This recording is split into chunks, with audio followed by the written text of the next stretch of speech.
Hey guys, welcome back to your channel Football Analytics. Today I'm going to be giving out tips for Monday. So we got a couple of games in the Serie A, which is my favorite league to bet on, and we'll get to that later because we aced the Serie A once again. Then we have also the Premier League, Nottingham, huge game for them, and also Girona, Betis. So we'll look into all those games, review them, and see what we got. But first of all, let's check out what we had on the weekend. We aced the Serie A as usual. Empoli scored this time. Remember, we're betting on the streaks on this channel, guys. We're focusing on goals. And Empoli, let me just show you fastly the streak, what we're trying to achieve on this channel. It's called the FAR chart, meaning if something doesn't happen for a while, it's supposed to happen. And that happened for Empoli. Wait, no, not this game at all, guys. I don't want to. We will talk about this too. I'm an Inter fan, by the way. So this is what we bet on, Empoli to score, and because of this, simply because of this. Look at this, guys. Look at this chart. 1, 2, 3, 4, 5. 5 games in a row, they haven't scored, so they were going to be scoring against Venezia. It doesn't always happen, but you got to trust the FAR chart. And then we had Bologna against Inter, and Bologna did manage to score on the 94th minute. This was a type of a deja vu moment. Interisti know what I'm talking about. 2 years ago, Inter lost the Scudetto in Bologna, and feels like this could be another year. Same points with Napoli right now, 5 games to go. Napoli have easier opponents. Inter still have a lot of tough games. Milan coming up on Wednesday for the semifinal of Coppa Italia, but we shall get to that on Wednesday. So really disappointing, guys. Interisti, you're going to be all right. Let's wait for Wednesday. Okay, so what else did we have in Italy? Atalanta scored against Milan. They won the game. Napoli, that was the Saturday's games. Napoli and Roma, I suggested to take those games live because a lot of you are complaining saying like, the odds are like 125, 127 for Napoli to win. But yeah, if you're going to take elite games and desperate teams that have to win the games, you should take them live, especially at the end of the season. Napoli is the type of team that tends to score in the second half, and so you can get really good odds. And I believe they scored on past the 65th minute. What was it exactly? Yeah, 70 seconds. So odds were over too. Now, Roma won 1-0. They scored in the beginning, so you couldn't catch that if you were taking it live. So yeah, Serie A aced. Then we had La Liga, Vallecano. That was the only game on Saturday. I'm so glad that we avoided, I hope you avoided with me, the games on Saturday, like what was happening there. The Barcelona game was crazy, 4-3, told you it was going to be BTS, and then Barcelona was going to win eventually. Of course, that's luck, but I know a lot of you took that bet. I didn't, but huge win for Barcelona. Then Mallorca Leganes didn't suggest you to take that game, didn't go through, and also Las Palmas Atletico, that was a weird one. So we had Vallecano 1-1 against Sevilla. They were writing also a FAR chart. You can check out all the videos, see what I'm talking about. Then on Sunday we had Osasuna. We have to keep betting against Valladolid and all the shittier teams that are already relegated. That's the money makers. Then Sevilla 1-1. Expected a bit more from them, but they scored a goal. And then, of course, in the end, the Real Madrid. On the 93rd minute, guys, you should go and check out Valverde's goal. So La Liga race is still on a bit. Now, for Premier League, almost aced. We got a bit unlucky with Crystal Palace. They had a red card in the first half.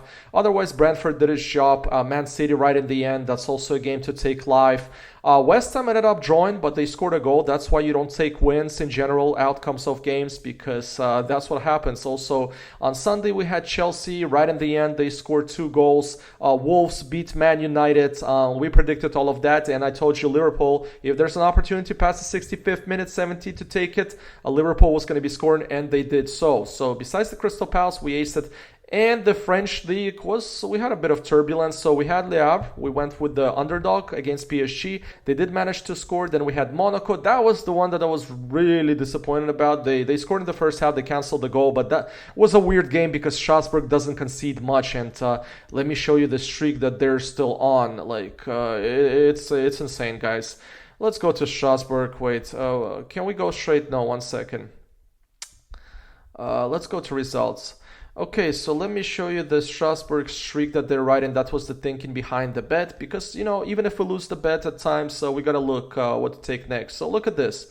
5 games in a row. Oh wait, they haven't conceded. Soon enough, they're going to be conceding for sure before the end of the season. But we'll get to that in 2 weeks whenever they play away from home. So what else was there? Let's get back. Nice today against Tangier. They ended up winning the game, and Toulouse did lose 1-0, and kind of like the Crystal Palace game, it was unfortunate because it was a red card in the first half. So overall, 17 out of 20. I think 2 weeks ago we went 16 out of 20. Last week we went 17 out of 20, and this week again we go this weekend we go 17 out of 20. So congrats, guys, if you're taking those games as single games. You picked out some of them and you won the bets. And for the accumulator, bros, it's a bit tougher. You could have had like a crazy ass slip, but if you have Crystal Palace on it, you would lose the bet. So I'm just trying to provide the information and the bets that I like and the ones that I'll take. Some of them before the game if the odds are high, and majority of them, I take live. So if you don't take those bets during the weekend, don't worry, I got you covered. A new week is starting, guys. So let's check out what we have for today. Okay, so let's start with Tottenham against Nottingham. For the ones that follow this channel know I simply suck betting on Tottenham, guys.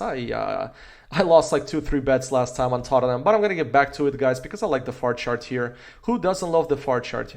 Now, let me show you what I'm liking. So, 2 losses in a row for Nottingham. It felt like a few weeks ago, Nottingham was just chilling in 3rd place, but things change quickly in the Premier League. And right now, they are in 6th spot. That means they would go to the Europa League. In fact, English teams can have 6 spots, but that means no, they can't, because if Arsenal, yes, they can. If Man United or Tottenham win the Europa League, they go to Champions League. Yeah. But anyway, that's for Nottingham, that's a huge game because Chelsea and Man City did their job right in the end. Also, Aston Villa caught up. They absolutely destroyed Newcastle. What Emery is cooking up at home with Aston Villa is absolutely insane. And guys, Tottenham, usual stuff. They did have a massive victory in Frankfurt, so they went through to the Europa League semifinal. So let's check the line. Okay, so the bookies are currently giving Tottenham as the favorite. At one point they were at 205. I gotta check with the odds. Are they really? You see, this one was given 245. So Bet365 was given 205, but right now it's at 260. Nottingham dropped down from 310 to 263. So that means little by little the money is coming in on Nottingham, and I agree with that, guys. I feel like this game is absolutely huge for Nottingham because Tottenham have absolutely nothing to play for. Ainge is going to focus now solely on the Europa League. Of course, it is Tottenham. Tottenham can beat any single team. They can beat Man City. They can beat Liverpool anytime you want. But the thing is, I feel like Nottingham, after coming off 2 losses, I don't think they're going to go 3 losses in a row. And I don't think this game is going to end 0-0. Well, surely I hope not, because on this channel, guys, we only bet on goals. And that's why I'm leaning towards taking Nottingham here. The odds right now are pretty low for over 1. Over 1 means if they score 1 goal, you get a refund straight. Get a website that has this bet or comment down below. I can suggest you some websites, but they would need to score 2 goals in order for the bet to go through. And you would eventually lose the bet if they don't score at all, which is normal. But I feel like it's an OP bet, and you should definitely get a website. So for the ones that are leaning towards taking Tottenham, the odds right now are also exactly at 140. But I'm leaning towards the more desperate team, which is Nottingham. Now, let's dive into Serie A. I like a couple of games here, but I'm so concerned because, guys, we went perfect this weekend in the Serie A. So eventually we have to lose one. So I'm going to skip Torino Udinese. First of all, I don't like betting when Torino is involved. And second of all, it's already a 12:30 game. Majority of you won't even see the bet, but I don't recommend taking this bet. Maybe there's going to be goals, maybe not, but I'm going to pass it. So next game is at 3 o'clock, Cagliari against Fiorentina. Now, this is more tasty, and we're looking at the VAR chart here. So, Fiorentina away has been absolutely shit, guys. Look at this. This was the Conference League where they beat Chelsea.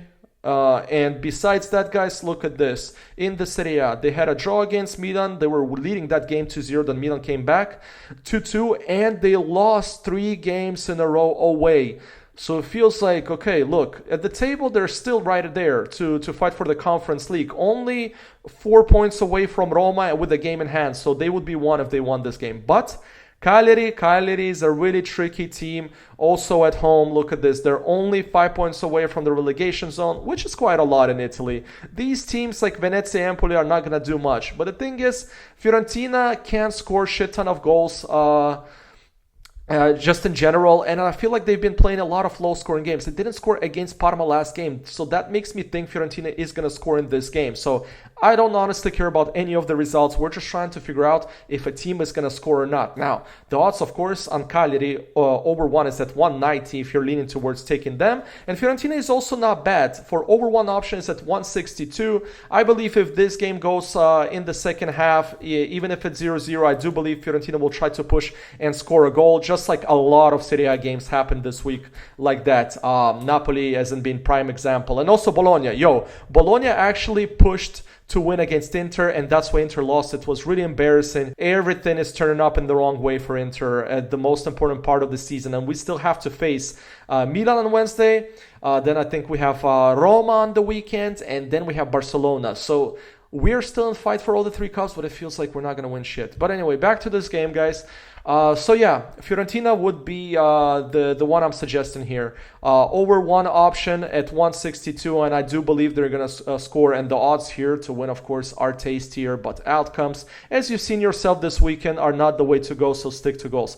Now, Genoa, Lazio, guys, this is a really tricky one because Lazio is really unpredictable these days, but we're 4-4-4 on Lazio in our last 4 bets. We always ace it, but the thing is, Genoa is kind of like that team like Torino, especially at home. They play low-scoring games, and look at their positive streak.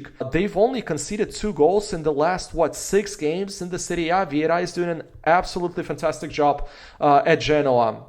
Lazio, this game, guys, let's pass it. Let's give Lazio a bit of a rest until we get back on them.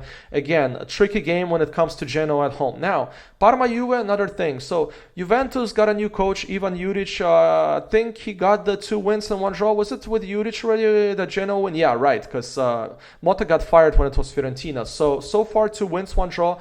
It's absolutely crucial that Juve gets in the top 4 places, guys. This game is huge simply for the fact that Bologna beat Inter. So as an Interista, I'm a bit happy we lost because Juve is on the 5th place, if that makes any sense. But I won't be happy once we don't win Scudetto. But for now, if Juventus doesn't go to Champions League, at least that happens. So, but guys, I think Juve against Parma. Let's check Parma's.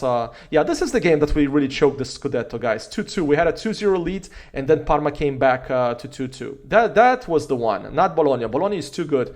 So now, Parma at home, been pretty solid. Look at that. And also, they have this crazy streak. Look at this, guys. 5 draws in a row. So, are they going to have another draw, guys? They played 0-0. It feels like either they're going to win or lose. I don't feel like they're going to go 6 games in a row drawing. So, Juve, desperate team right now. What are the odds? 175. The goal market right now is at 130. So, that's going to be my 3rd suggestion to go with Juve, either over 1 or just to score live, depending how you bet. Now, one more game. We have to get into it. We've been also perfect on La Liga. So, Girona, Betis. That's this, guys. Listen, there's 2 streaks that I'm not really comfortable about. First of all is Girona. I've been trying to catch them, but never could. It feels like their breakout game is going to happen eventually. This is far from Girona last year, and this is a huge game for them. They're only 3 points away from the relegation, while Betis, one of the most exciting teams lately since Anthony joined, and they have not 1 and 2 games in a row, but they do score. So if you're going to go for a Betis goal, let's check the line right now. It's at 240. It's really tasty, if you take Betis, if you believe so. But the thing is, I think I'm going to skip this game, guys. It's just tough betting against a team that's eventually going to have a W. I'm not sure if it's going to be this game, but it's tough. It's tough, guys. I'm not going to take this game. But Villarreal lost points, by the way. And no, Bilbao is already too far there in the Champions League. But remember, this is a huge game for Betis because officially La Liga has top 5 places. So the 5th place goes to the Champions League. And Villarreal dropped points. They scored, I think, like 3 goals that were disallowed against Sociedad. So this is an opportunity for Betis to take. But I'm happy with those 3 bets. I'm not going to be taking Betis, but if you go for it, why not? With the way they've been scoring, go for it. Okay, guys, that will be it for me for Monday. Good luck, and let's see what turns out this week. There's also a couple of domestic games going on, and I'm gonna give my prediction on Inter Milan on Wednesday, and we'll see how the week goes. So, guys, thanks for tuning in. Hit a thumbs up on this channel. Always appreciate your support, and I'll see you in the next one. Adios.